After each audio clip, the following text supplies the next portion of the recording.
Istri CEO saya bab 581-590. Saya butuh seorang pria. Jing Yi mengangkat alisnya, kesal setelah mendengar apa yang dikatakan King Feng. Siapa dia? Dia adalah pembawa acara stasiun TV Laut Timur, yang juga dikenal sebagai si lidah beracun. Hanya dia yang akan mendapat kesempatan untuk mengkritik orang lain, bukan sebaliknya. Kamulah yang membutuhkan seorang pria. Jing Yi menjadi miliarder karena perusahaannya tumbuh sangat cepat. Maaf, aku bukan gay dan aku tidak akan pernah membutuhkan pria. Tapi apa kau yakin? Sepertinya kau menderita gangguan endokrin yang serius karena kekurangan pria selama beberapa waktu. King Feng sama sekali tidak takut bersikap sarkastis. Dia bisa mengkritik Jing Yi habis-habisan kalau mau. Melihat baik King Feng maupun Jing Yi hendak memulai pertengkaran, Suelin mengerutkan kening, rapatnya akan dimulai 10 menit lagi. Ayo kita masuk. Aku ada rapat sekarang. Aku akan mengurusmu nanti. Jing Yi melotot ke arah King Feng saat dia masuk ke dalam lift. King Feng juga masuk ke dalam lift, namun, ia dihentikan oleh wanita penjaga lift. Anda tidak bisa masuk ke sini, ini lift pribadi untuk presiden kita, kata wanita itu. Kenapa aku tidak boleh masuk kalau Jing Yi Chen bisa? Tanya King Feng dingin sambil menunjuk Jing Yi di dalam lift. King Feng merasa wanita ini bersikap diskriminatif karena dia mengizinkan Jing Yi masuk tetapi tidak mengizinkan King Feng. Wanita itu tergagap karena tampaknya terkejut oleh tindakan King Feng. Namun, ia bersikeras, sudah kubilang kau tidak boleh masuk. Nona Jing Yi boleh masuk karena dia keponakan presiden. Oh hahaha, numpang lewat. King Feng benar-benar kehilangan kesabarannya. Sejak datang ke Huaxia dari benua serigala, dia sudah terbiasa dengan numpang lewat yang dilakukan anak-anak muda di sini. Semuanya tentang membangun jaringan, termasuk dengan orang tua, saudara, teman, kenalan, dan sebagainya. Jing Yi menatap King Feng dengan provokatif dan berkata, rapatnya akan dimulai 10 menit lagi. Kalau kamu terlambat, aku akan menunjukkan perusahaan es salju di depan semua orang nanti. Gelombang ding. Lift tertutup dan mulai bergerak naik setelah Jing Yi menyelesaikan kata-katanya. King Feng merasa frustrasi. Dia akhirnya mengerti mengapa orang-orang terus berkata jangan main-main dengan perempuan. Dia bisa saja menghajar gangster dan bajingan dengan kekerasan, tapi dia tidak bisa mengalahkan perempuan gila ini karena itu pasti akan menghancurkan perusahaan es dan salju. Lim Feng mencoba masuk ke lift lain bersama Suelin dan yang lainnya, tetapi mereka tidak bisa masuk karena lift sudah penuh. Mereka terpaksa menunggu lift berikutnya. Saat itu, seorang pria berjas berjalan menuju lift. Ia diikuti oleh seorang sekretaris muda berusia sekitar 20 tahun di belakangnya. Sekretaris ini cukup cantik, dengan wajah mulus, kulit putih, rambut hitam panjang, dan tas kerja di tangannya. Pria itu tinggi dan besar, meskipun tampak agak pucat dan berjalan dengan ujung jari kaki yang ditekuk. Itu pertanda kesehatan yang buruk. Sayang, pria itu Yun Wang, Presiden S-Commerce, kata Suelin sambil menunjuk pria itu. Berbicara tentang Yun Wang, ia memang sosok yang berpengaruh di dunia bisnis. Sebagai perwakilan teratas generasi startup, ia memulai dari nol, lulus dari Universitas Teknologi Yanjing, dan mengembangkan perusahaan internet setelah lulus. Melalui kerja keras dan usaha keras, ia akhirnya menjadi salah satu miliarder di kota Laut Timur. Yun Wang terpilih menjadi presiden karena ia memulai dari bawah dan sekarang telah menjadi miliarder di kota Laut Timur. King Feng mengikuti arah yang ditunjuk Suelin dan melihat seorang pria parubaya. Ia langsung tahu bahwa pria ini, Yun Wang, sedang sakit berdasarkan wajah dan postur tubuhnya. Benar saja, ketika Yun Wang berjalan menuju lift, ia tiba-tiba tampak mengerikan dan keringat mulai membasahi dahinya. Sedetik kemudian, ia pingsan di lantai. Astaga, presiden pingsan, teriak sekretaris itu ketika melihat Yun Wang pingsan. Ia mengeluarkan pil penyelamat dari tasnya dan hendak memasukkannya ke mulut Yun Wang. Namun, King Feng langsung bergegas dan menepis pil itu dari tangannya. Apa yang kau lakukan? Pil pereda jantung instan ini untuk Presiden Wang, sekretaris itu menatap King Feng dengan marah. Dia tidak pingsan karena masalah jantung. Kau pasti sudah membunuhnya kalau memberinya pil ini, kata King Feng sambil menatapnya. Itu tidak mungkin, Presiden Wang menderita angina. Beliau perlu minum pil penyelamat ini setiap kali serangan terjadi. Sudah kubilang dia tidak pingsan kali ini. Itu karena tekanan darah tinggi. Mengapa aku harus percaya padamu? Sekretaris itu melontarkan pertanyaan kepada King Feng karena dia tidak merasa puas hanya dengan menamparkan pilnya. Ruyan menghampirinya dan berkata, Nona Wei Chen, saya jamin dia benar. Nona Liu, Anda juga datang ke rapat, tanya sekretaris itu dengan wajah terkejut. Wei Chen tentu tahu siapa Ruyan Liu. Ruyan dulunya adalah wanita tercantik dan terkaya di kota Donghai. Wei Chen mengundangnya untuk menghadiri pertemuan bisnis tahun lalu, tetapi ditolak. Ia tidak menyangka Ruyan benar-benar datang tahun ini. Ruyan bertemu Wei Chen tahun lalu dan memiliki kesan yang baik tentangnya. Ia berkata, Wei Chen, aku jamin dengan reputasiku bahwa King Feng tahu apa yang dia lakukan. Dia bisa membuat Presiden Wang bangkit kembali. Baiklah, kalau begitu aku akan membiarkannya bekerja. Tapi aku tidak akan melepaskannya jika dia gagal membangunkan presiden. Wei Chen memelototi King Feng dengan tidak puas, meskipun dia tetap memutuskan untuk mempercayainya demi Ruyan. King Feng tidak menganggapnya sebagai hal pribadi, dia lebih peduli dengan kehidupan Yun Wang. King Feng berjalan ke sisi Yun Wang dan mengeluarkan jarum akupunturnya. Ia menusukkan jarum-jarum itu ke titik Bai Hui dan Tian Qiyun, serta pelipis di kepalanya. Setelah itu, ia sedikit memutar ujung jarum sambil mencoba menyalurkan energinya ke tubuh Yun. 2 menit kemudian, Yun Wang sedikit membuka matanya. Kemudian, dengan cepat, ia mencabut jarum-jarum itu dari kepalanya. Presiden, apakah Anda sudah bangun? Wei Chen bertanya dengan cemas saat melihat Yun Wang bangun. Yun Wang mengerutkan kening dan bertanya dengan bingung, Wei, apa yang terjadi? Presiden, Anda baru saja pingsan, dan pria bernama King Feng ini menyelamatkan Anda. Wei Chen menjelaskan apa yang terjadi pada Yun Wang dengan cepat. Yun Wang merasa beruntung setelah mendengar apa yang dikatakan Wei Chen. Ia tidak hanya menderita penyakit jantung, tetapi juga tekanan darah tinggi yang baru didiagnosis beberapa hari yang lalu. Bahkan sekretarisnya pun tidak tahu hal itu. Bab 582. Ucapan terima kasih dari Presiden. Terima kasih telah menyelamatkan hidupku, kata Yun Wang kepada King Feng setelah ia berdiri kembali. Ia merasa jauh lebih baik sekarang karena ia tidak merasa pusing lagi. Yun Wang sibuk mempersiapkan pertemuan perdagangan Laut Timur akhir-akhir ini. Ia begadang semalaman dan melewatkan sarapan, sehingga tekanan darahnya naik dan akhirnya pingsan. King Feng tersenyum tipis dan menjawab, jangan khawatir, kamu pingsan karena kelelahan beberapa hari ini. Santai saja dan jaga kesehatanmu. Petik 2. Yun Wang melambaikan tangannya sambil tersenyum canggung. Bagaimana mungkin dia bisa santai? Sebagai seseorang yang memulai dari bawah dan telah bekerja keras selama lebih dari 10 tahun, tubuhnya telah rusak parah hingga akhirnya semua sindrom itu muncul sekaligus. Meskipun dari raut wajahnya, King Feng langsung tahu bahwa Yun bukan tipe pemalas, tetapi ia tetap berkata, saya sempat meredakan penyakitmu dengan akupuntur. Saya akan meresepkan obat herbal Tiongkok, dan tekanan darahmu akan terkontrol jika kau meminumnya selama sebulan. Setelah itu, King Feng meminta pena dan kertas dari sekretaris di samping dan menuliskan resep yang ditujukan langsung pada penyakit Yun. Terima kasih, Yun berterima kasih lagi kepada King Feng sambil mengambil resepnya. Ia tahu pria ini adalah ahli medis yang berpengalaman meskipun ia tampak cukup muda. Resepnya pasti efektif. Tunggu, Nyonya Lin, apakah Anda juga menghadiri konferensi tahunan hari ini? Tanya Yun, karena dia tahu siapa gadis yang berdiri di samping King Feng. Suelin mengangguk dan tersenyum, ya, saya datang atas nama industri perhiasan Laut Timur. King Feng cukup pintar untuk menangkap kesempatan memperkenalkan Suelin kepada Yun karena dia baru saja menyelamatkannya.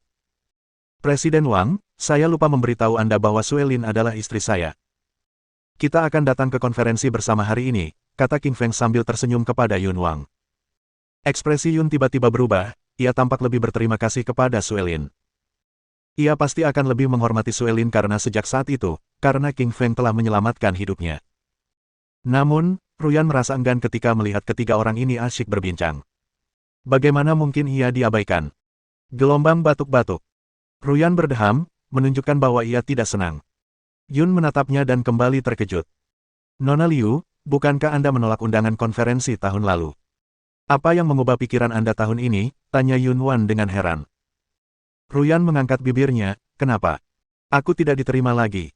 Benar sekali. Senang sekali Nona Liu bisa datang ke konferensi perdagangan es, jawab Yun Wang langsung karena ia takut pada wanita berpengaruh dengan latar belakangnya yang luar biasa ini. Sementara itu, gadis penjaga lift panik ketika melihat Yun Wang dan King Feng sedang mengobrol. Ia akan kehilangan pekerjaannya jika King Feng mengadu bahwa ia tidak mengizinkannya naik lift.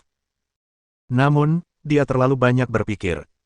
Karena sibuk, dia tidak punya banyak waktu untuk gadis di lift. Sejak King Feng menyelamatkan Yun Wang, Suelin, Ruyan, Zi dan dia semua diundang oleh Yun Wang untuk naik lift dan naik ke lantai 5. Saat ini, di lantai 5 rumah besar Laut Timur.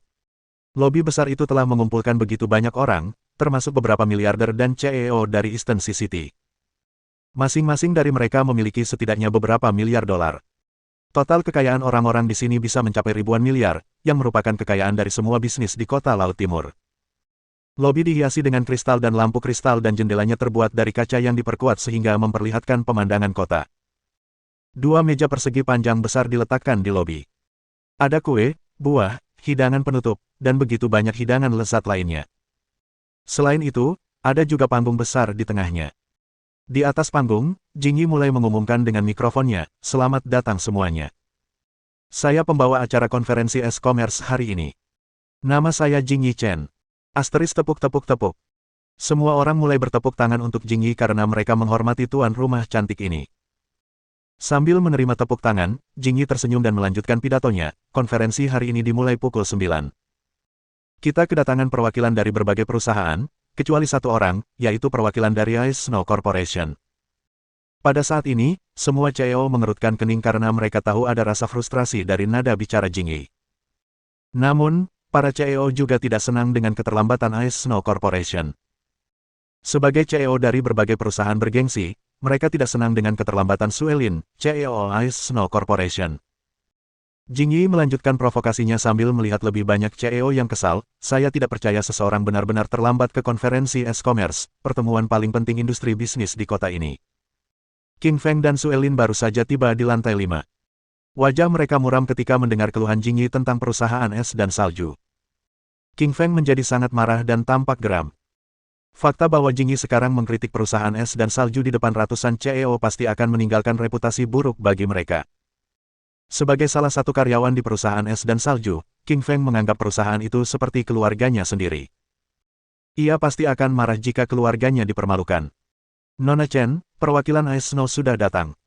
Saya rasa apa yang Anda katakan tadi kurang tepat," kata King Feng acuh tak acuh kepada Jingyi. Jingyi merasa agak canggung ditegur oleh King Feng. Namun, ia tidak takut padanya. "King Feng, kau pasti akan berbicara mewakili Ice Snow Corporation sebagai perwakilan perusahaan. Tapi sekarang sudah pukul 9:10 dan kau terlambat 10 menit. Apa kau tidak serius dengan konferensi ini?" bentak Jingyi pada King Feng tepat setelahnya, tanpa ampun. "Nona Chen, kami terlambat karena ada sesuatu yang penting." "King Feng Li, apapun alasannya, kamu terlambat dan ini tindakan yang tidak sopan terhadap konferensi kita. Silakan pergi sekarang." "Kau bercanda. Kau pikir kau siapa, berani-beraninya menolak perusahaan hanya karena kau tuan rumah?" "Aku bukan hanya seorang tuan rumah, aku juga keponakan Presiden Perdagangan Yun Wang. Aku punya wewenang untuk memintamu pergi, King Feng Li." Jingyi melirik ke arah King Feng sambil berkata. Bab 583. Yun Wang sangat marah. Saat Jingyi meminta King Feng pergi, semua orang di lobi menatap King Feng dengan sinis. Lagi pula, Jingyi memang terkenal suka mengkritik. Yun Wang baru saja keluar dari lift karena dia ada di belakang. Dia tampak marah ketika mendengar seseorang meminta King Feng pergi. Siapa sih yang berani menendang penyelamatnya? Yun Wang merasa tidak puas ketika mengetahui bahwa orang yang meminta King Feng pergi adalah keponakannya, Jingyi. Ia tahu Jingyi mulai menentang dan membenci laki-laki sejak diputus oleh pacarnya. Yun Wang menghampiri Jingyi, mengambil mikrofonnya, dan mengumumkan kepada hadirin, "Jingyi tidak bisa mewakili saya. Saya Presiden Perdagangan dan saya mengundang King Feng dan perusahaan es dan salju untuk menghadiri konferensi ini." Jingyi merasa malu setelah mendengar apa yang dikatakan Yun Wang. Dia hanya bertanya untuk menyingkirkan King Feng dengan reputasi pamannya, tetapi sekarang dia malah terjebak dalam kekacauan yang canggung ini. "Paman, King Feng terlambat. Kenapa tidak menyuruhnya pergi?" bisik Jingyi di samping Yun Wang. "Jingyi, tahukah kamu mengapa dia terlambat?" "Paman, bagaimana aku bisa tahu?" "Jingyi, dengar. Aku diselamatkan oleh King Feng waktu aku baru saja pingsan di lift. King Feng menyelamatkanku, dan sekarang kau menyuruhnya pergi. Apa kau serius?" Yun Wang memelototi Jingyi dengan kesal. Apakah King Feng menyelamatkan nyawa pamanku?" Jingyi tampak terkejut saat akhirnya mengetahui bahwa alasan mengapa King Feng terlambat adalah karena pamannya berusaha menahannya.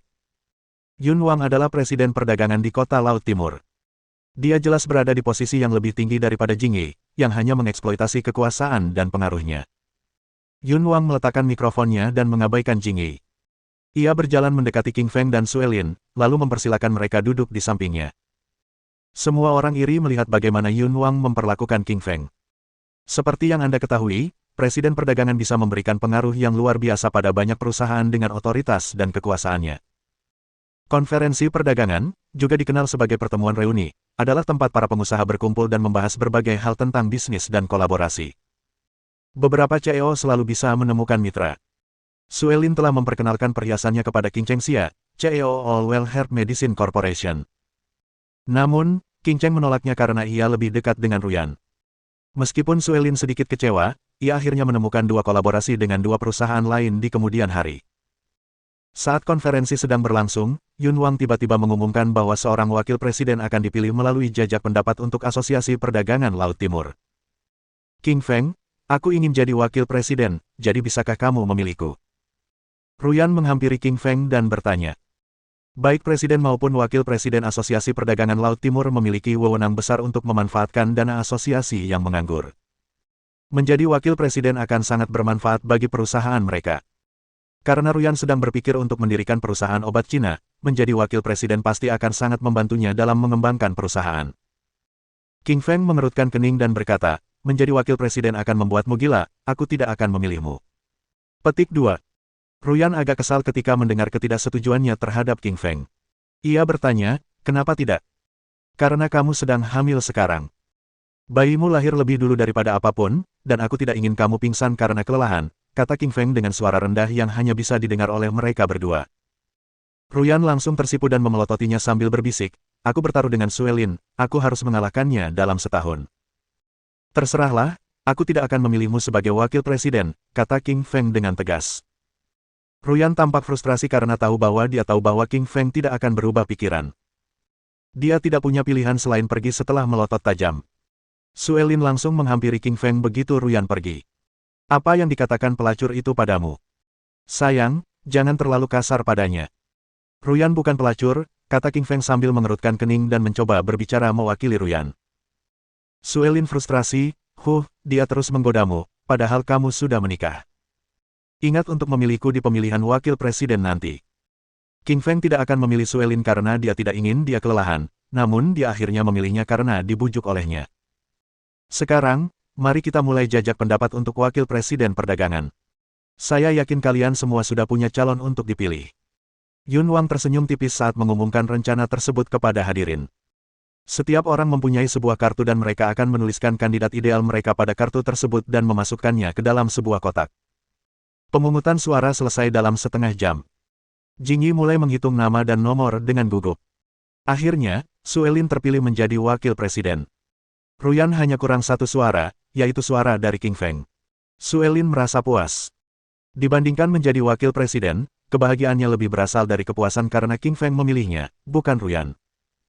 Meskipun Ruyan merasa sedikit sedih karena kehilangan kesempatan menjadi wakil presiden, dia merasa lebih baik setelah berpikir bahwa Qing Feng tidak memilihnya karena kehamilan dan bayinya. Suelin berjalan ke tengah lobi dan berkata ke mikrofon, terima kasih banyak telah memilih saya sebagai wakil presiden Asosiasi Perdagangan. Saya akan mengerahkan segenap upaya untuk memajukan industri bisnis kota Laut Timur hingga ke provinsi dan bahkan seluruh Wuxia. Tepuk tepuk tepuk. Tepuk tangan meriah memenuhi lobi. Semua orang bertepuk tangan meriah untuk Suelin. Si cantik ini dicintai banyak orang di kota Donghai dan dikagumi banyak pria. Mereka agak sedih karena ia sudah direbut oleh Qing Feng. Konferensi selesai setelah Suelin terpilih sebagai wakil presiden. Saat itu sudah siang. Orang-orang yang datang ke sini semuanya miliarder dan CEO, jadi pestanya pasti akan sangat mewah. Hidangan laut, daging, kue, del. Tersedia berlimpah di meja, begitu pula anggur tanpa batas. Lihat, CEO Everyday Entertainment, Song Hu mulai mendekati Ziyi dengan perutnya yang buncit dan segelas anggur di tangan. Ziyi berasal dari Miaojiang. Tanpa terlalu terlibat dengan kota, kemurnian yang dibawanya selama tinggal di hutan telah sangat memikat Song Hu. Bab 584. Ziyi Miao diganggu. Cantik sekali, bolehkah aku mentraktirmu minum? Song Hu tersenyum sambil memegang gelas anggurnya. Senyumnya sungguh mengerikan. Bukan hanya tubuhnya yang gemuk, wajahnya juga penuh lemak dan tampak pucat. Tidak tertarik, Ziyi menggelengkan kepalanya dan langsung menolak Song Hu. Mana mungkin dia mau minum dengan orang asing bertubuh gemuk ini? Ziyi sangat membenci konferensi bisnis semacam ini. Dia tidak akan datang ke sini jika bukan karena permintaan Qing Feng untuk melindungi Suelin. Hanya ada satu orang yang penting bagi Ziyi. Qing Feng. Dia hanya mendengarkan dan menaati perintahnya. Orang lain ingin mengenalnya. Jangan dipikirkan. Song Hu mengerutkan kening, dan sedikit ketidakpuasan muncul di matanya. Mungkin kau belum tahu siapa aku. Perkenalkan, namaku Song Hu, CEO Everyday Entertainment. Song Hu merasa sedih karena masih diabaikan oleh Ziyi. Faktanya, Everyday Entertainment adalah perusahaan hiburan terkemuka di kota Donghai sekaligus salah satu perusahaan paling sukses di provinsi Fujian yang telah melahirkan banyak selebritas. Cantik sekali, kau punya aura kemurnian di balik wajahmu yang rupawan. Aku bisa mengubahmu menjadi bintang besar asal kau bergabung dengan perusahaan kami. Song Hu menatap Ziyi dengan pandangan jorok. Bintang besar. Ziyi sama sekali tidak peduli. Mengejar seni bela diri dan kekuatan adalah satu-satunya tujuan hidupnya, sekaligus satu-satunya alasan ia mengikuti King Feng. Ia sama sekali tidak tertarik menjadi superstar. Ziyi berbalik dan berhenti mendengarkan Song Hu. Namun, semakin ia mencoba mengabaikan Song Hu, semakin Song Hu mencoba berbicara dengannya. Akhirnya, ia mencoba memegang tangan Ziyi dengan alasan sedang mabuk. Apa kau bercanda? Ziyi langsung tersinggung. Siapa dia? Dia adalah saintis Miao Jiang yang fenomenal yang memutuskan untuk mematuhinya karena kekuatannya yang luar biasa dan statusnya sebagai Raja Serigala di benua Serigala. Tangannya bisa saja dipegang oleh King Feng, tapi apa sebenarnya yang coba dilakukan pria gendut ini? Memercikkan. Ziyi menyiramkan anggur di gelasnya ke wajah Song Hu. Sial, beraninya kau menyiramkan anggur ke wajahku, teriak Song Hu sambil menyentuh wajahnya yang basah. Suaranya cukup keras untuk menarik perhatian semua orang. Tinggalkan aku sendiri, brengsek, ancam Ziyi sambil melotot ke arah Song Hu. Song Hu sangat kesal karena tak menyangka akan dihina oleh seorang cewek. Jalang, matilah kau hari ini. Song Hu mencoba menamparkan Ziyi setelah selesai mengumpat. Namun, bagaimana mungkin manusia biasa ini bisa berbuat apa-apa pada Ziyi? Ayah! Ziyi menamparkan Song Hu dengan keras, membuatnya berputar beberapa kali di tempat yang sama. Semua orang mulai berkumpul dan berdiskusi ketika mereka melihat kekacauan itu. Siapa cewek itu? Kok bisa kasar banget yang ngomelin orang? Benar. Dia benar-benar menamparkan Song Hu dari Everyday Entertainment. Dia tidak akan membiarkannya lolos begitu saja. Aku ingat dia datang bersama King Feng Li, mereka mungkin bersama. Lobi pun riuh dengan bisikan-bisikan karena tak seorang pun pernah melihat perkelahian, terutama yang dimulai oleh seorang gadis di ruang konferensi tempat orang-orang datang untuk membahas bisnis. Ziyi adalah yang pertama. King Feng mengerutkan kening dan berjalan mendekatinya. Apa yang terjadi, Ziyi? Bos, si brengsek ini mencoba memegang tanganku dan menghinaku. Aku hanya memberinya hukuman, jawab Ziyi sopan. Ia bersikap sopan kepada King Feng meskipun biasanya ia bersikap keras kepada orang lain. King Feng mengangguk dan menyetujui keputusan Ziyi. Ziyi adalah pelayannya, jadi tangannya tentu saja hanya bisa dipegang olehnya. King Feng Li, apa dia dari perusahaan es dan salju? Beraninya dia menamparku, teriak Song Hu dengan ganas sambil menutupi pipinya. Kamu pantas mendapatkannya. Terima saja. King Feng Li, aku butuh permintaan maafnya. Kalau tidak, ini tidak akan berakhir. Permintaan maaf. Bagaimana? Seperti, aku ingin dia minum bersamaku malam ini, kata Song Hu acuh tak acuh namun dengan nada kotor. Song Hu punya rencana. Begitu Ziyi minum bersamanya malam ini, dia bisa membuatnya mabuk dan... Sayangnya, Song Hu benar-benar meremehkan kemampuan King Feng sehingga ia sebenarnya sudah merasakan niatnya. Tanpa ragu, King Feng mengangkat kaki kanannya dan menendang Song Hu, melemparkannya. Bang! Song Hu tertendang beberapa meter jauhnya dan jatuh ke lantai. Ia pingsan dengan mata terbelalak. Sampah, umpat King Feng dan mengabaikan Song Hu yang tak sadarkan diri, sambil berjalan ke samping bersama Ziyi sambil menggenggam tangannya. Terima kasih, Ziyi sangat bersyukur karena dia tidak menyangka King Feng akan menjatuhkan seseorang untuknya. King Feng tersenyum tipis, Ziyi, aku tidak akan membuatmu menyesal meninggalkan Miao Jiang demi aku. Petik 2. Ziyi menggigil karena tersentuh. Ia sungguh yakin keputusannya tepat setelah diperlakukan seperti ini oleh pria. Semua orang tersinggung karena King Feng memukul seseorang di lobi. Namun, tak satu pun dari mereka yang langsung mengkritiknya karena mereka langsung panik begitu melihat ekspresi wajah King Feng. Lagi pula, tak seorang pun ingin menjadi Song Hu kedua. Sementara itu, Jing Yi, sebagai tuan rumah konferensi, juga hampir mengompol. Ia tidak menyangka bahwa King Feng begitu kasar. Ia panik karena baru saja mengejek King Feng. Untungnya, ia beruntung karena hanya diolok-olok balik oleh King Feng, alih-alih dipukuli. Konferensi resmi berakhir setelah semua orang selesai makan siang. Semua CEO berangsur-angsur pergi satu persatu.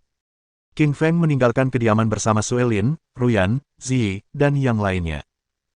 Sebelum mereka pergi, Yun Wang keluar bersama mereka dengan hormat dan mengingatkan King Feng untuk berhati-hati terhadap Song Hu.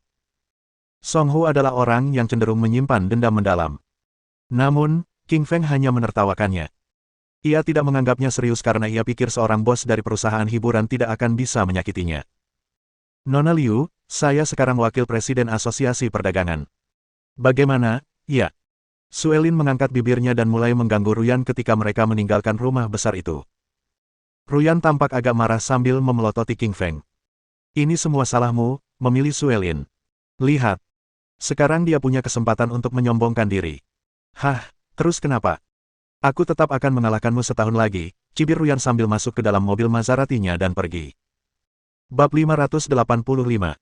Raja Hantu dan Raja Elang. Di kota Tianjing. Sebagai salah satu dari 4 kota super di Huaxia, Tianjing jelas merupakan eksistensi fenomenal yang memiliki kekuatan tersembunyi yang lebih kuat daripada ibu kota Jing. Seorang nabi pernah menggambarkan Tianjing sebagai tempat asal pulsa naga. Banyak guru hebat bersembunyi di sini hanya untuk mencari pulsa naga yang legendaris, tetapi akhirnya mereka tidak mendapatkan apapun. Villa Raja Hantu adalah villa paling misterius di Tianjing. Villa ini terletak di sebuah laboratorium bawah tanah yang berada ratusan mil di bawah tanah. Raja Hantu, mengenakan gaun putih, sedang bereksperimen dengan obat-obatan. Sementara itu, seorang pemuda berambut pirang bermata biru berdiri diam di belakangnya. Pemuda ini tak lain adalah Raja Elang dari Oseania. Tuan Raja Hantu, saya memberi salam atas nama tuanku, kata Raja Elang sambil tersenyum tipis. Raja Elang datang ke Huaxia karena 2 alasan utama. Pertama, untuk membunuh Raja Serigala demi membalaskan dendam sahabatnya, Raja Harimau. Kedua, untuk mengunjungi Raja Hantu atas nama tuannya. Raja Hantu meletakkan obatnya ketika mendengar Raja Elang. Ia menatapnya dengan kaget, apakah Raja Buaya memberimu ramuan kloning? Faktanya, beberapa dekade yang lalu, Raja Hantu dan Raja Buaya menjatuhkan Tuan Ketiga Li dari tebing dan mencuri daftar bahan ramuan kloning darinya di distrik terlarang pegunungan Kunlun. Namun, karena keduanya terluka, agar tidak ada yang memanfaatkannya, mereka menyalin resep ramuan tersebut dan membaginya satu sama lain. Raja Hantu dan Raja Buaya berhubungan cukup baik dan tetap berhubungan sejak mereka bertarung melawan sang penakluk bersama. Tuan Raja Hantu, tuanku ingin aku memberitahu Anda bahwa distrik terlarang di pegunungan Kunlun akan dibuka kembali dalam waktu kurang dari setengah tahun. Beliau ingin bekerja sama dengan Anda karena beliau mendengar akan ada harta karun di sana, kata Raja Elang dengan hormat. Meskipun Raja Elang dari Pulau Pasifik adalah raja seluruh wilayah Oseania, ia tidak dapat dibandingkan dengan Raja Hantu, yang merupakan seorang guru pada generasi yang sama dengan gurunya, Raja Buaya, beberapa dekade yang lalu. Raja mungkin tak terkalahkan di mata orang lain, tetapi Raja Elang tahu bahwa ada banyak penguasa tersembunyi di dunia bawah ini. Beberapa di antaranya adalah elit tak tertandingi yang telah bersembunyi selama puluhan tahun dan dapat menyebabkan gempa dahsyat begitu mereka muncul. Raja Hantu, yang berada tepat di depannya, akan menjadi contoh yang bagus dari salah satu elit tersebut. Distrik terlarang di pegunungan Kunlun.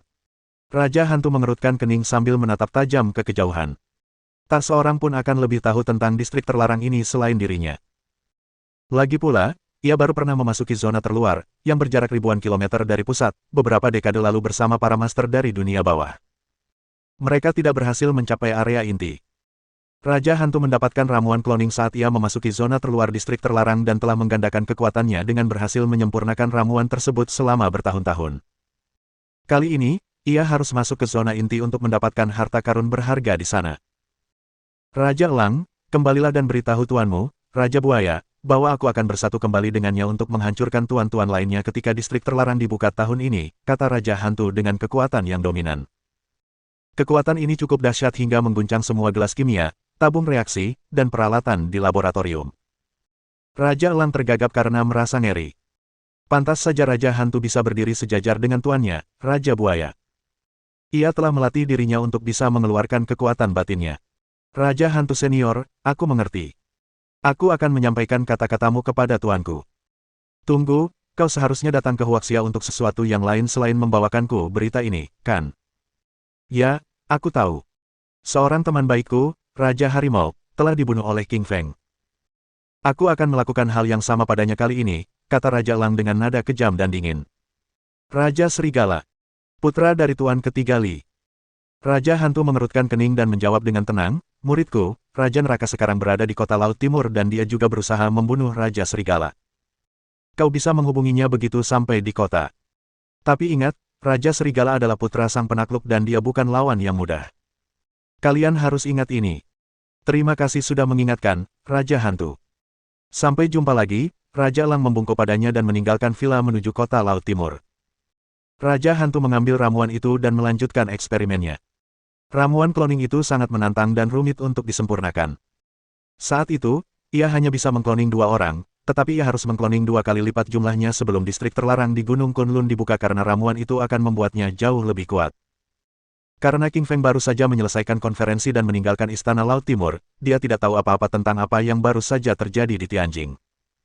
Dia pasti sudah mengumpulkan tim taring serigala jika tahu Raja Elang sedang mendekati kota. Ponselnya berdering begitu ia masuk ke dalam mobil. Ia melihat layarnya dan mendapati pesan itu dari Mong. Ia langsung tegang. Bos, saya sudah sampai di kota Laut Timur. Di mana saya bisa bertemu Anda? Tanya Mong di telepon. Biksu, aku mau ke Ice Snow Corporation. Temui aku di sana. Oke. Bos, aku juga menemukan bahwa ada lebih banyak master di kota ini daripada sebelumnya. Apa yang terjadi? Tidak apa-apa, mereka datang ke sini untuk bertempur karena daftar pahlawan baru saja dibuka, jelasnya sambil tersenyum. Kemudian, ia menutup telepon dan melaju menuju perusahaan es dan salju. King Feng mengemudi dengan Suelin duduk di sampingnya. Ziyi duduk di belakang, tetapi dia mengerutkan kening setelah menyetir cukup lama. Bos, aku merasa ada yang mengikuti kita dari belakang, bisik Ziyi. Ia sangat sensitif sebagai seorang Santa Miao Jiang yang mampu mengendalikan serangga untuk mengintainya. King Feng mengerutkan kening karena dia mempercayai kepekaan Ziyi. Saat ia sengaja menambah kecepatan dan memperlambat lajunya, mobil di belakangnya pun mengikutinya.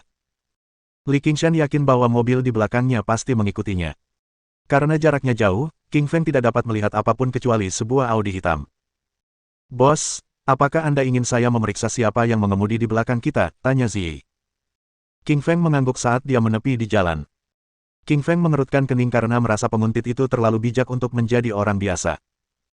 Ia menyadari bahwa ia dicurigai berdasarkan fakta bahwa ia pergi begitu saja setelah ia menepi di jalan.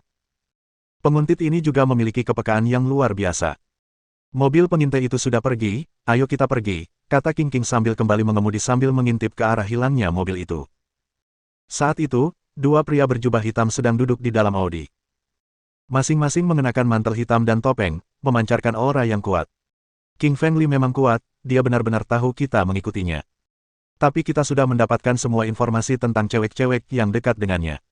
Ayo kita laporkan ini ke Raja Neraka. Mobil itu kembali melaju kencang ketika orang-orang berbaju hitam itu menghilang di jalanan dalam sekejap. Bab 586. Konser Fei. Biksu sudah menunggu di perusahaan es dan salju ketika King Feng akhirnya tiba. Ia masih mengenakan jubah tradisional dan sanggul rambut yang menarik perhatian semua orang. Semua orang di jalan menatap Biksu, dan beberapa perempuan bahkan menunjuknya dan mulai berbisik-bisik. Jarang sekali melihat pria berpakaian ala Tao di kota metropolitan. Biksu, kau sudah menunggu cukup lama, ya, tanya King Feng sambil tersenyum. Mong menggelengkan kepalanya dan berkata, tidak juga, hanya sedikit. Halo, kakak ipar, sapa Mong saat Suelin turun dari mobil. Suelin tersipu ketika mendengar Biksu memanggilnya. Meskipun sebelumnya ia selalu dipanggil seperti itu oleh Biksu, ia tetap merasa canggung setiap kali dipanggil seperti itu oleh saudara-saudaranya. Biksu, kau pasti lelah bepergian jauh. Ayo kita masuk ke perusahaan, Suelin tersenyum sambil mengajak Biksu masuk. Ia tahu Biksu diminta oleh King Feng untuk melindunginya. Ia juga salah satu pengawalnya sekarang. Menurut saran Sueli, itu mudah, Ziyi sebagai pelindungnya sudah cukup jauh. Namun, King Feng tetap bersikeras akan lebih aman jika melibatkan Mong juga. Mong dan Ziyi pernah bertemu sebelumnya, jadi mereka saling menyapa dengan anggukan kepala karena mereka sudah saling kenal. King Feng masuk ke perusahaan bersama Biksu dan memberitahunya tata letak perusahaan dan kantor Suelin sehingga dia bisa melindunginya saat dia dalam bahaya. Bos, aku dengar dari Alice bahwa ada orang yang disebut Raja Neraka yang mencoba mengganggumu, tanya Mong. Bukan hanya dia, ku dengar Raja Elang juga sudah tiba di Huaxia. Kau tahu dia bajingan licik dan dia pasti tidak akan datang ke sini sampai dia yakin bisa membunuhku. Mong mengangguk mengerti. Tim taring serigala pernah bertarung melawan Raja Elang sebelumnya dan menyadari kekuatannya yang luar biasa. Selain itu, dia juga orang yang licik dan penuh tipu daya. Setelah meminta Biksu dan Ziyi untuk melindungi Suelin, perasaan King Feng menjadi lebih tenang. Keduanya adalah ahli super dan mampu menunda waktu kepulangan Suelin, bahkan jika mereka bertemu musuh yang tak dapat mereka lawan. Setelah menenangkan biksu, King Feng kembali ke departemen penjualan. Saat baru tiba, bahunya ditahan oleh Xiao Yue Zhang. Kakak Li, malam ini konser Fei Fei Xie. Ayo kita pergi bersama, kata Xiao Yue sambil menatap King Feng dengan mata besarnya yang berbinar-binar. King Feng mengangguk, tentu saja, mari kita undang Wan Qiu juga. Petik 2. Ya, kita bisa pergi bersama sepulang kerja, kata Xiao Yue dengan wajah polos dan bahagia. Ia akan merasa bahagia selama ada King Feng di sisinya. Setelah selesai, King Feng menghabiskan sepanjang sore memeriksa berbagai berkas di perusahaan. Waktu pulang pun tiba. Ia pun berjalan menuju kantor Suelin.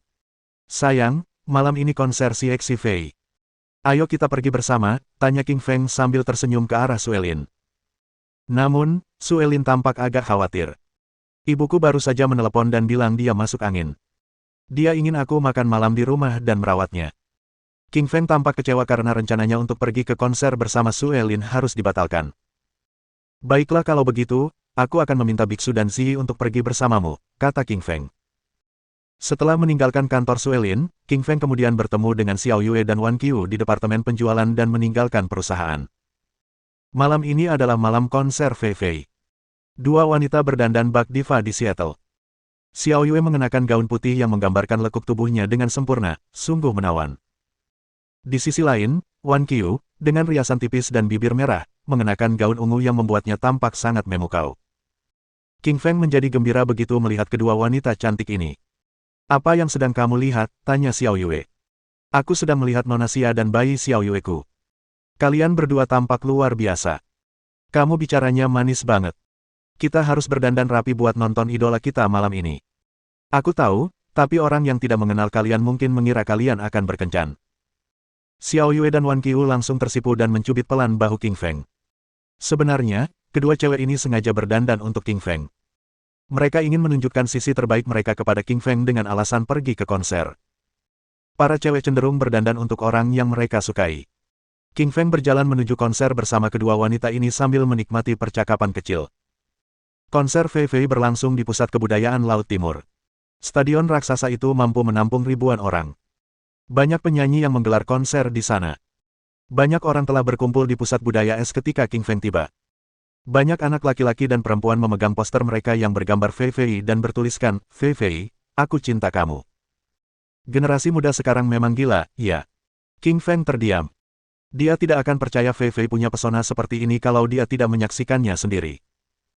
Saat King Feng hendak menikmati konser, terjadi konspirasi di tempat lain. Raja Elang telah tiba di kota Laut Timur setelah seharian terbang. Setibanya di bandara, ia menghubungi Raja Neraka dengan nomor yang diberikan oleh Raja Hantu. Di sebuah villa di pinggiran kota, Raja Neraka dan Raja Elang duduk saling berhadapan. Keduanya bisa merasakan kekuatan luar biasa yang terpancar dari satu sama lain. Keduanya fenomenal. Raja Neraka adalah murid Raja Hantu, sementara Raja Elang adalah murid Raja Buaya, elit tersembunyi di benua macan. Mereka tentu ingin bertarung satu sama lain sebagai murid dari dua guru super. Raja Neraka meninju dengan sangat cepat hingga mata tak bisa mengikuti gerakannya. Sementara itu, Raja Elang juga menepuk telapak tangannya. Suasana hening setelah tinju itu mengenai telapak tangan, namun, kekuatan ledakan masih tersisa dan bahkan menghancurkan meja di hadapan mereka. Setelah hasil seri pada pertarungan pertama mereka, keduanya tahu bahwa mereka adalah petarung yang luar biasa.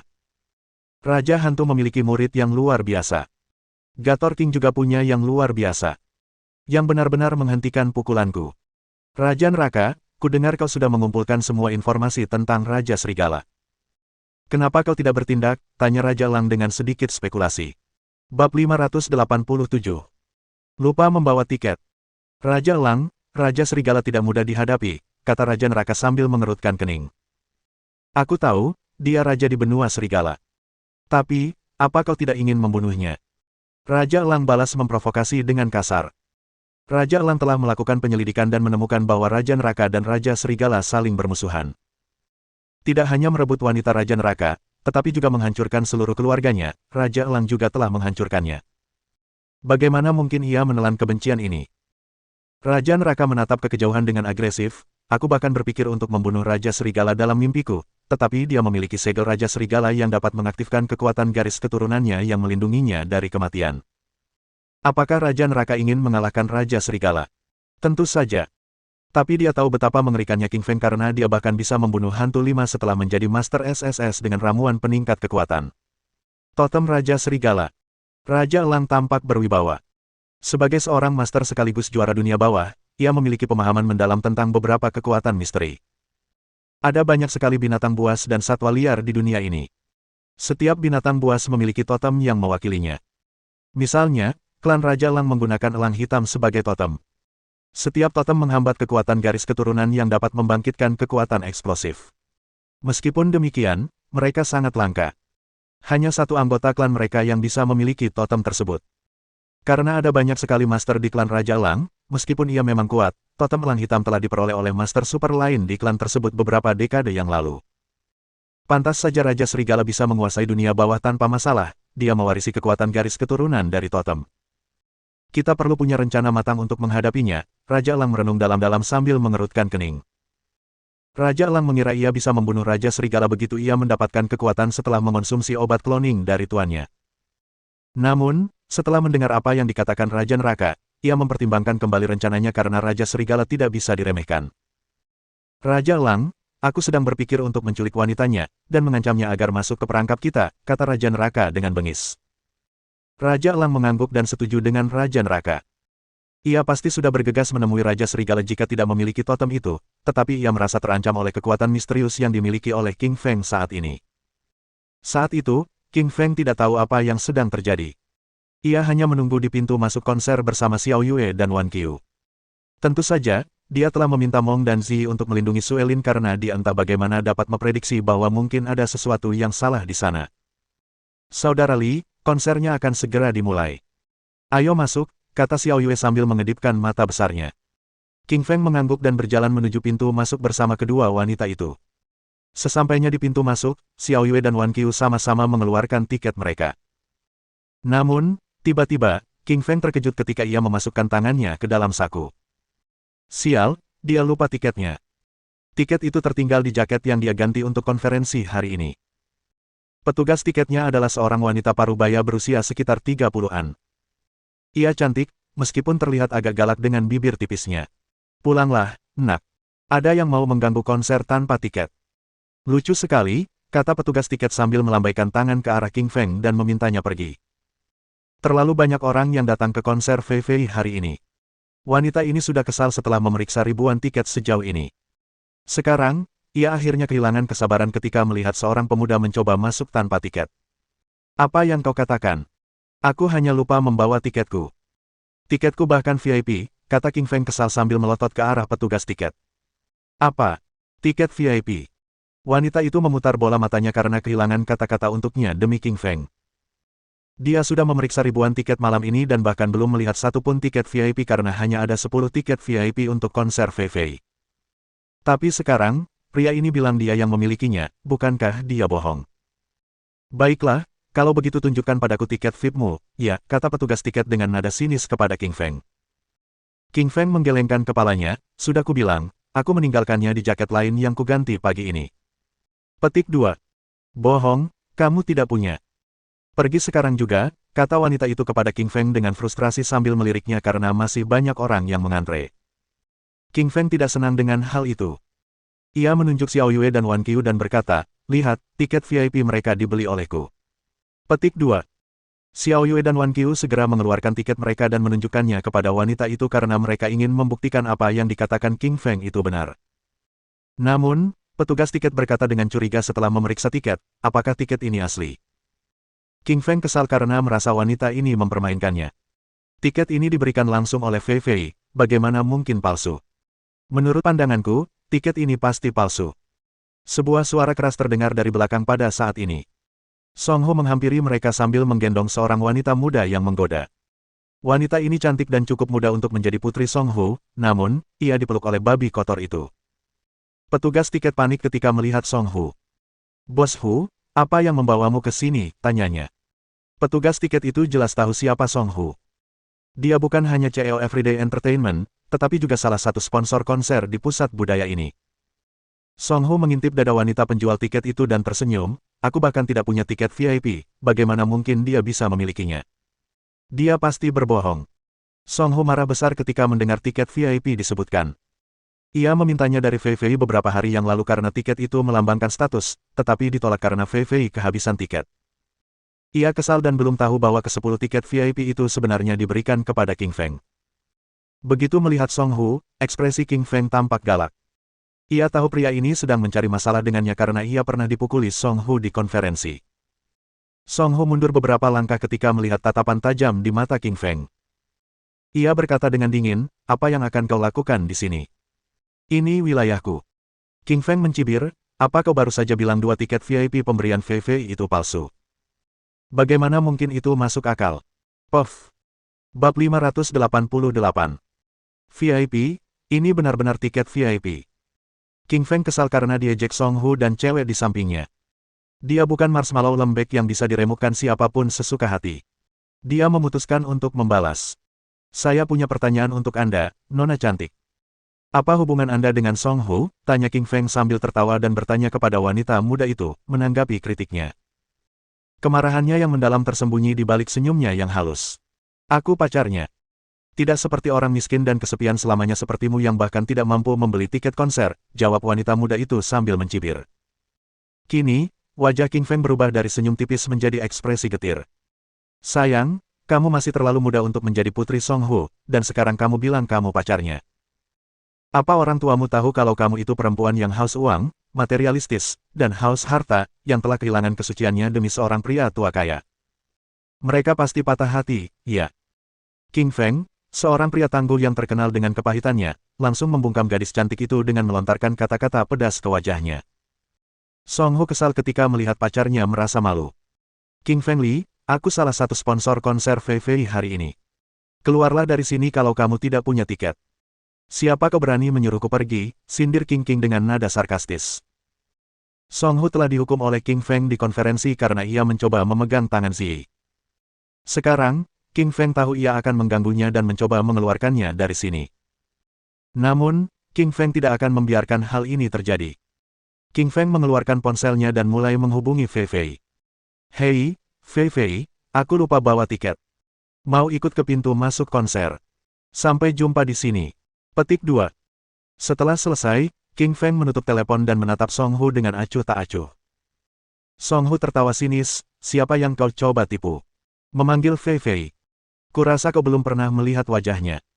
Setelah Song Hu selesai berbicara, terdengar serangkaian langkah kaki cepat menghampiri mereka dari dalam lobi. Itu Fei Fei Xie, ia berlari keluar dengan penuh semangat dalam balutan gaun panjang ungunya. Ia tampak sangat memukau hari ini untuk konsernya. Pipinya yang indah sehalus mawar yang sedang mekar, dan kulitnya yang putih sehalus giok kelas 1 tanpa cacat. Rambutnya berkibar tertiup angin, yang semakin menambah karismanya. Sementara Song Hu dan semua orang terkejut, Fei Fei berlari ke pintu menuju King Feng dan melompat ke pelukannya. "Kakak Li, konsernya sebentar lagi dimulai, kukira kau tidak datang," keluh Fei Fei sambil mengedipkan bulu matanya yang panjang.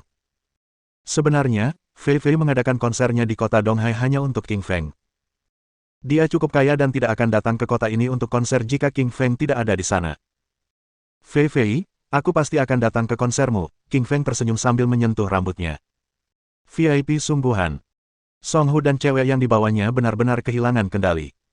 Fei Fei langsung berlari menghampiri King Feng dan melompat ke pelukannya tepat setelah mereka menertawakannya.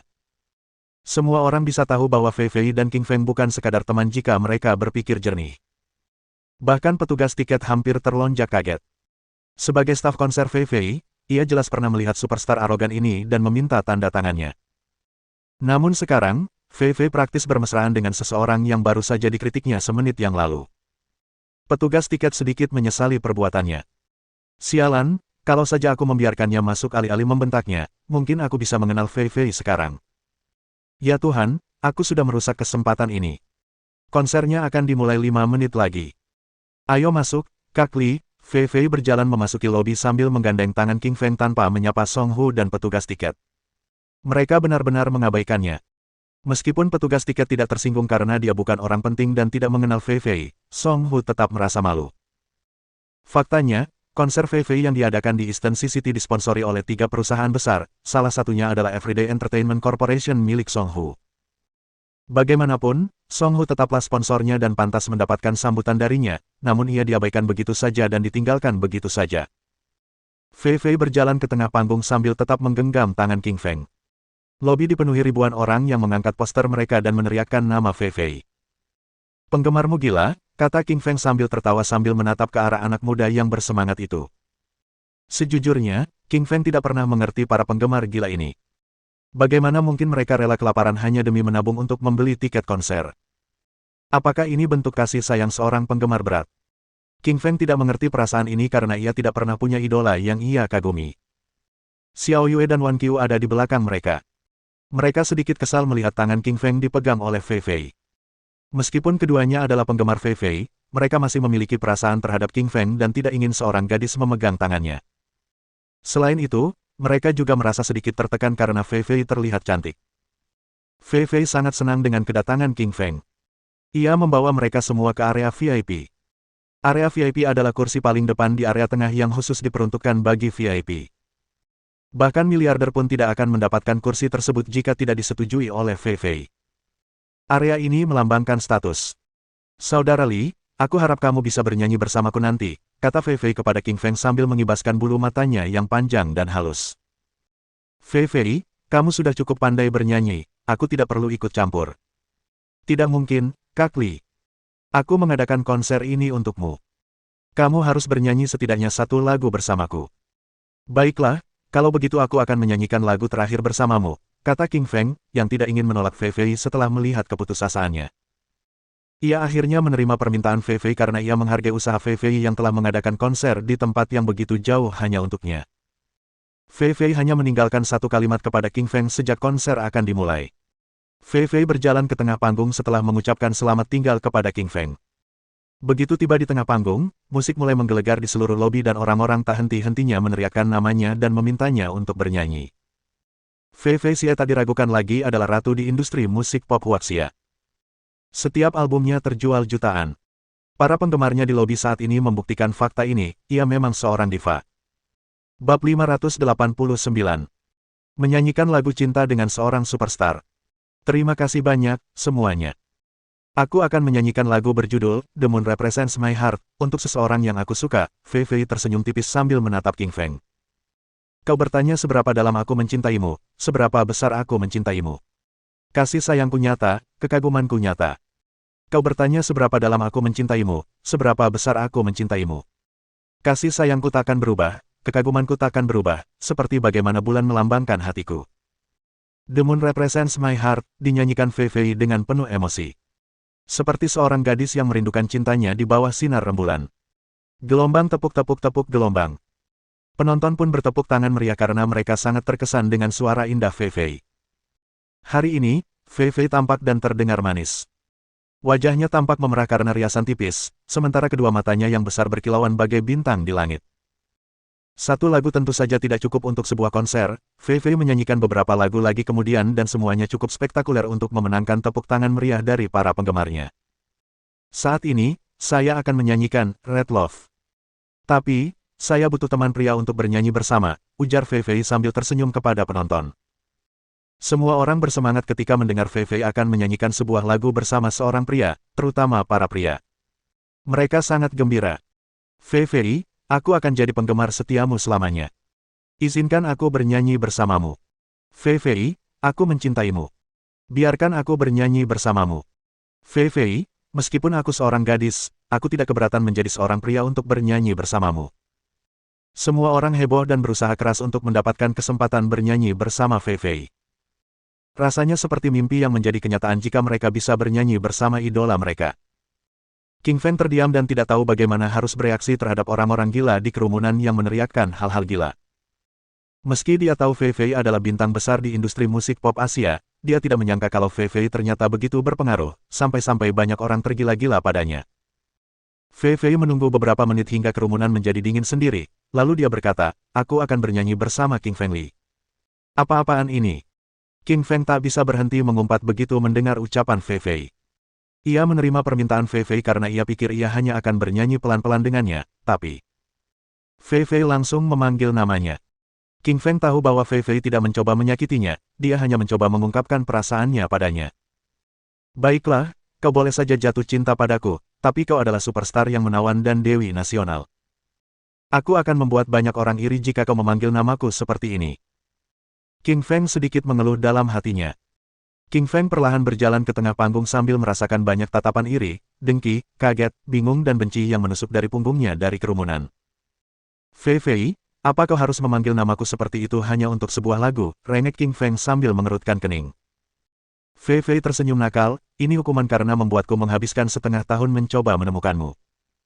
King Feng kehilangan kata-kata. Ia akhirnya ditemukan oleh cewek ini meskipun ia berusaha bersembunyi darinya selama setengah tahun. Fei Fei mengambil mikrofon untuk dirinya sendiri dan memberikan mikrofon lain kepada King Feng. Mereka akhirnya mulai bernyanyi bersama. Red Love adalah lagu populer yang banyak diminta di berbagai KTV. Lagu ini mengharuskan seorang perempuan dan seorang laki-laki untuk bernyanyi bersama, dan laki-laki itu memulai lebih dulu dengan lirik di sebelah kanan. Kau tahu aku pernah jatuh cinta padamu dan kau masih ada dalam pikiranku, nyanyi King Feng. Kita sudah saling bilang untuk jangan menangis saat berpisah, mengapa kulihat air mata di matamu, nyanyi Fei Fei. Kamu putus denganku sambil menangis, sekarang apakah kamu masih mengingatku? Tidak ada yang bertahan selamanya, aku bukan satu-satunya yang patah hati. Mereka berdua berbakat dengan suara yang luar biasa. Bahkan, King Feng bisa masuk The Voice, sebuah acara kompetisi menyanyi. Ia mempelajari banyak keterampilan khusus selama di Dark World, dan menyanyi adalah salah satunya. Fei Fei adalah diva pop, sementara King Feng adalah raja pop, dan keduanya berkolaborasi dengan sempurna. Semua orang terhanyut dalam lagu yang dinyanyikan oleh King Feng dan Fei Fei. Mereka tak bisa lepas darinya, seolah-olah mereka adalah pasangan dalam lagu tersebut.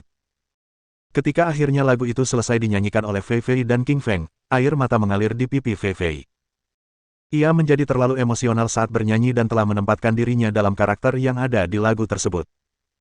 Selain Fei Fei, sejumlah penggemar, terutama para gadis yang emosional juga ikut menitikkan air mata karena tersentuh oleh lagu yang dinyanyikan Fei Fei. Gelombang tepuk-tepuk-tepuk-tepuk-tepuk gelombang. Semua orang di kerumunan berdiri dan tak henti-hentinya bertepuk tangan untuk King Feng dan Fei Fei setelah mereka selesai menyanyikan lagu tersebut. Tak ada yang lebih menyanjung daripada ini. Kakak Li, kamu memang penyanyi yang hebat, kata Fei Fei penuh semangat sambil memegang tangan King Feng di atas panggung. King Feng tersenyum tipis sambil membalas, suaramu juga cemerlang. Petik 2. Keduanya bertatapan dan saling tersenyum puas. Mereka berjalan menuju bagian belakang panggung setelah mendengarkan lagu.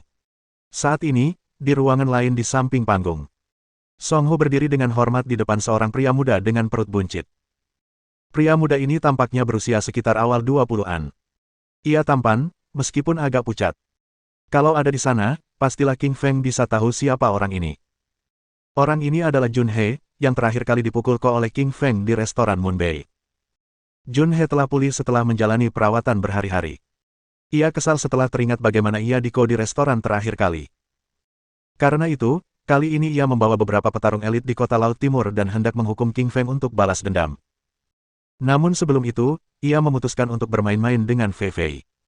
Song Hu, ku dengar kau juga salah satu sponsor konser Fei Fei kali ini, kan? Tanya Jun He sambil tersenyum. Baik, Tuan Muda Jun, jawab Song Hu sambil mengangguk. Song Hu cukup familiar dengan kekuatan Jun He.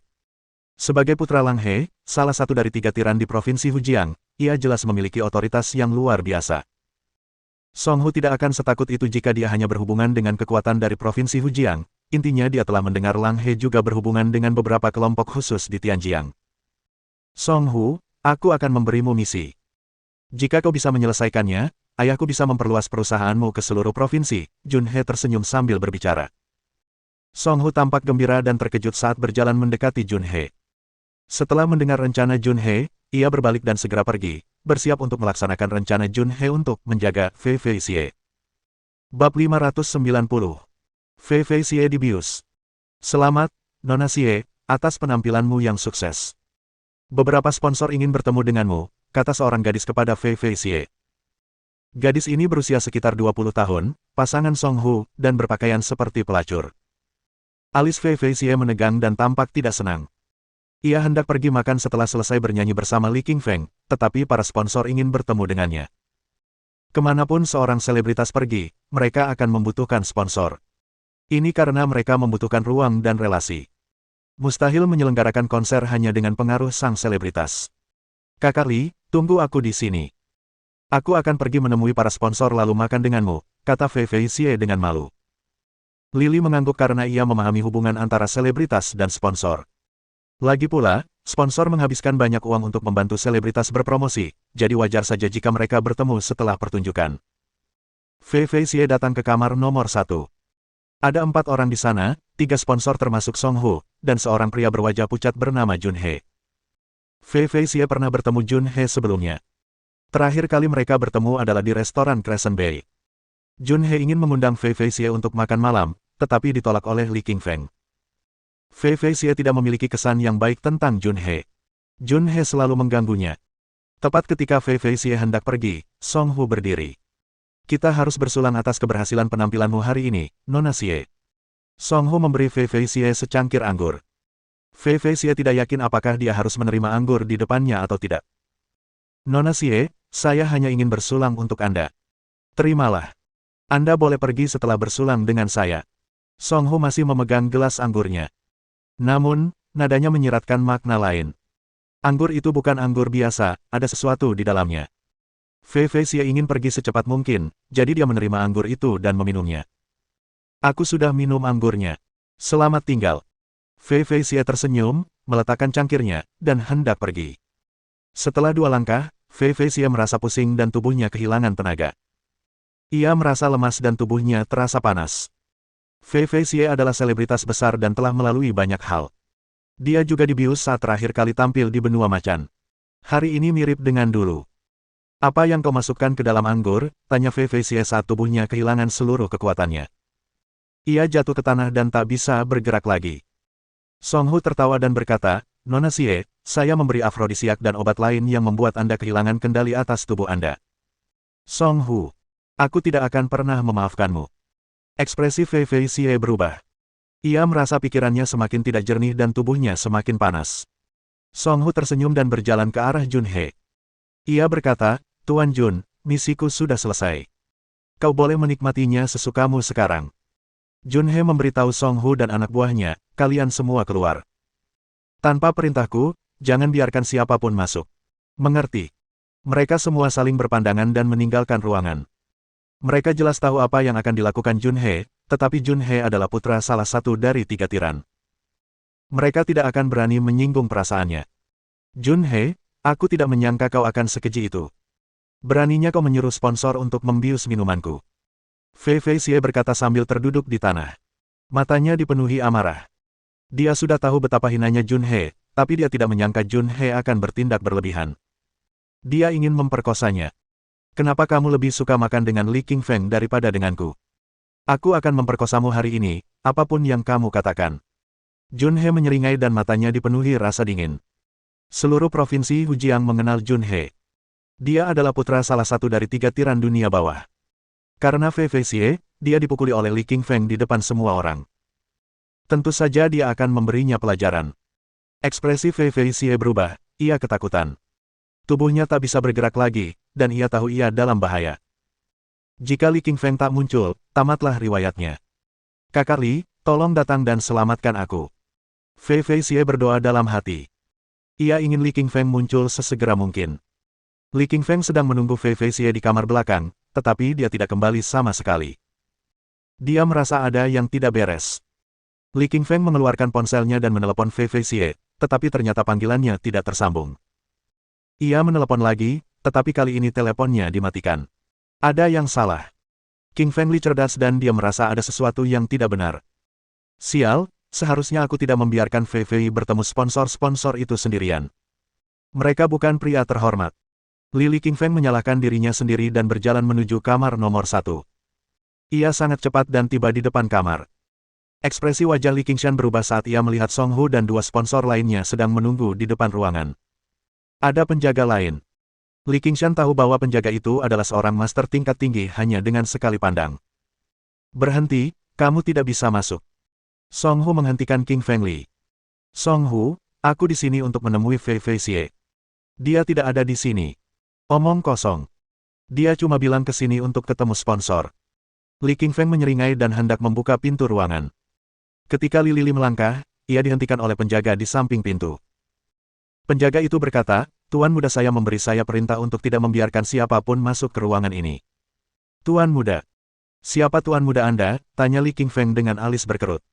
Tuan mudaku adalah Jun He, putra salah satu dari 3 tiran. Pergilah sekarang. Penjaga itu menjabat tangannya dan menyuruh Li Qingfeng pergi.